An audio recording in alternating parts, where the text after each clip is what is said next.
Important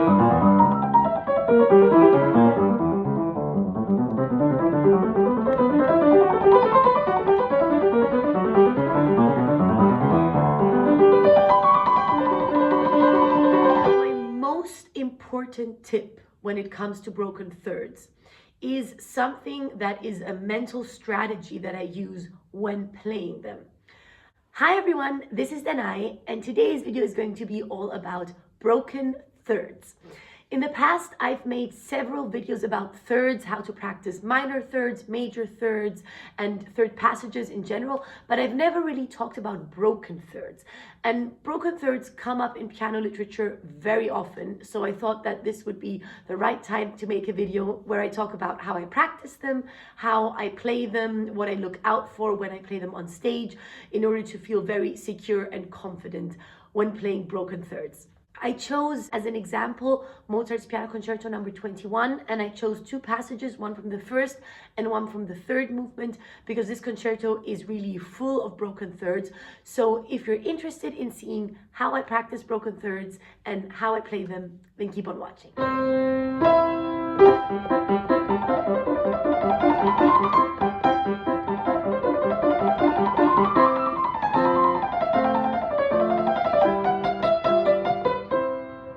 Right now, I am not at home, as you can tell by my surroundings. I am actually in Athens, in Greece, and I'm in the Megaron, which is the Greek name for the Athens Concert Hall. It's the main concert hall here in Athens, and I'm playing a concert here tomorrow. And tonight I have a panel discussion where I'm talking about how my music making is being influenced by the fact that I'm half Greek and half German. So this is why I'm here today and practicing at this piano in the practice room of the Athens Concert Hall, just so you know why I'm in this surrounding. So the first thing that I do, as always, when I have a technically demanding passage, is I play through the passage slowly. So I take the entire passage with both hands and play through it very slowly, very mindfully, and really make sure that my mind gives each finger its own impulse to play every note.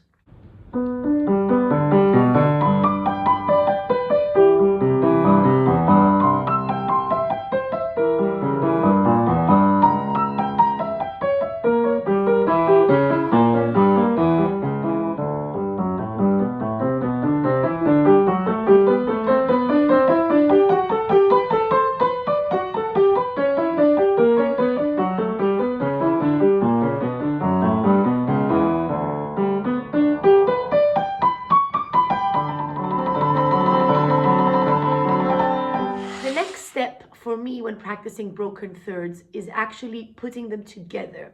So I combine the two notes of the broken thirds and play them in actual thirds. I find that very helpful because it kind of gives your fingers an automatic way to remember the position they have to go to. Your fingers know what a third feels like, so by practicing them as thirds and playing both notes simultaneously, your fingers will automatically know where they have to go when playing the broken thirds as well.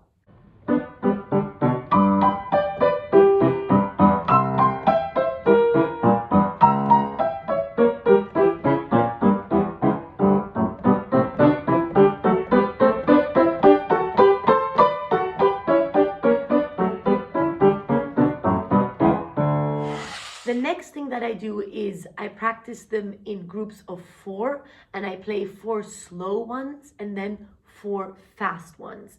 This is an exercise that I do pretty often. If you've been watching my videos in the past, you definitely know this exercise. I find it very helpful and very effective because it enables me to play through the entire passage when I'm not yet able to play through it in the final tempo, because I have 4 slow notes and 4 fast notes. And then afterwards, I turn it around, and the 4 notes that were slow in the beginning are fast, and then the next 4 ones are slow.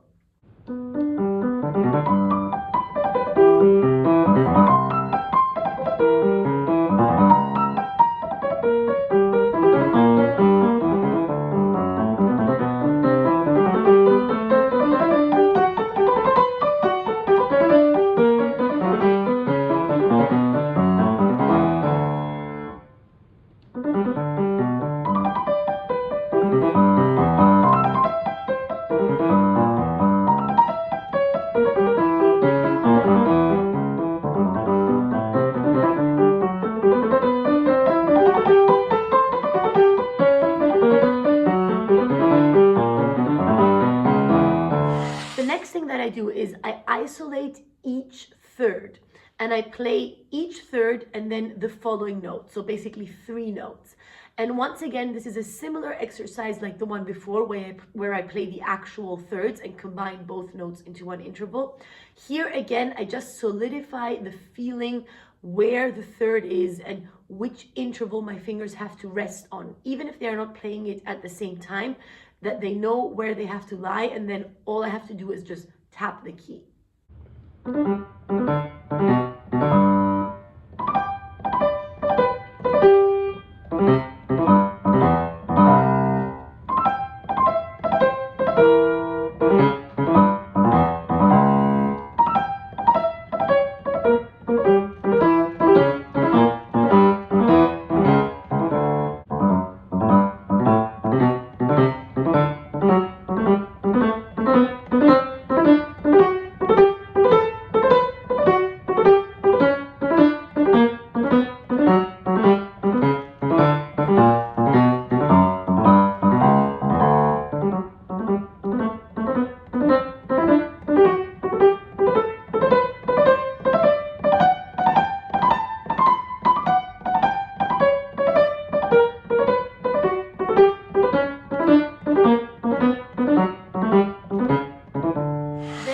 Increase the group, and from just 1/3 I put 2/3, which basically means that I practice it in sections of 4.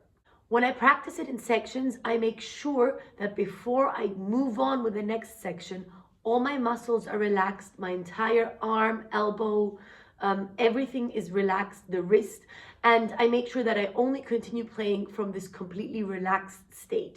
That way I avoid any type of cramp, any type of tension, any type of wrong hand position or hand movement, because I make sure that I'm always starting in this relaxed state and my hand is getting used to playing the notes properly in the right position.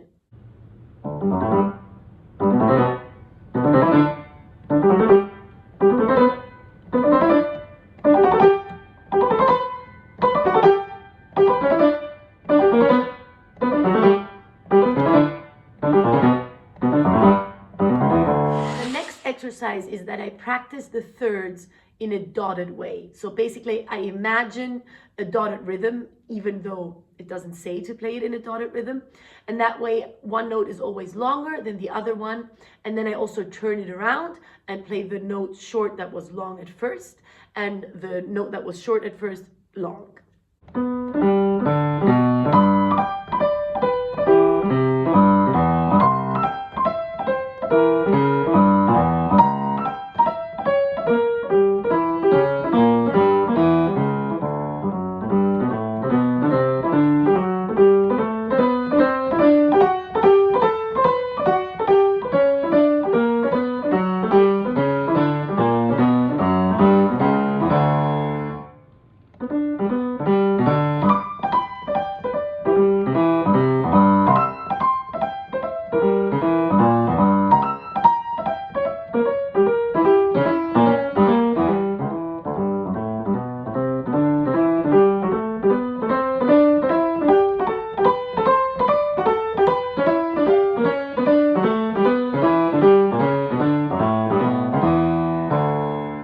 That way, both notes have the same importance and the same impulse and the same strength from the muscles and from the weight, because it's important that all the notes are the same, that not one note is stronger than the other.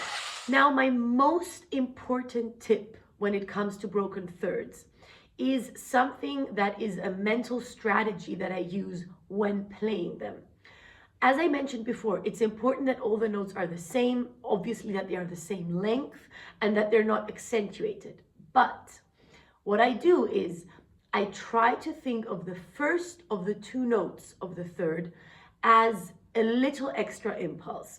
So I don't mean that it is an accent, I don't mean that it is longer, but somehow I give it a little bit more of an emphasis. And I feel that when I give that emphasis to the first note of the broken thirds, the other one kind of automatically follows. And then I focus on the next beginning of the broken third. So basically, in my mind, I kind of think in thirds, and I focus on that first note because I feel like when having practiced it the way that I just described, the other one automatically follows, and I find it much easier to only have to focus on that first note of each broken third rather than on each note, because especially when it's a fast tempo, this can get too much and you can get confused very quickly.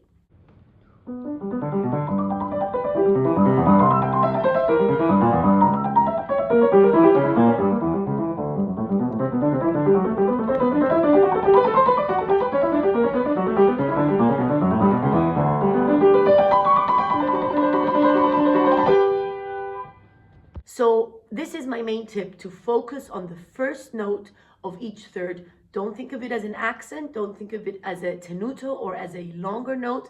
It's important that you have practiced it before in a way that all notes are equal so that these dangers are not there. But then use the advantage of knowing that these are thirds and of knowing where the fingers have to go, and focus just on the first note. It's similar to playing broken octaves, where I say, or actually also octaves in general, where I always say, look at your thumb, look at the inner voices.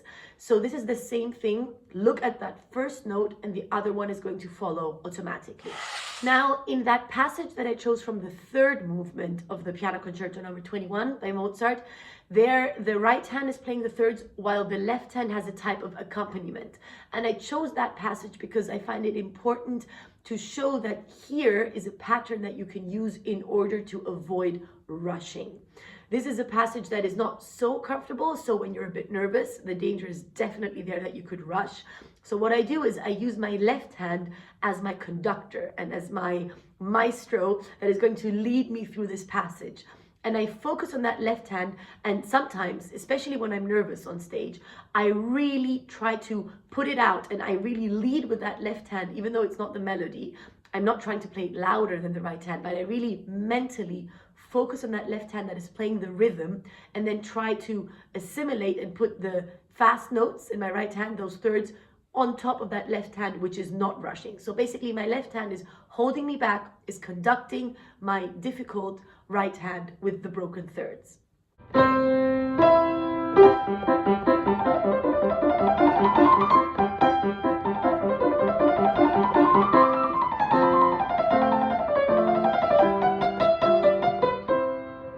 I really hope that you found this video helpful and that you can use it for your passages where you encounter broken thirds.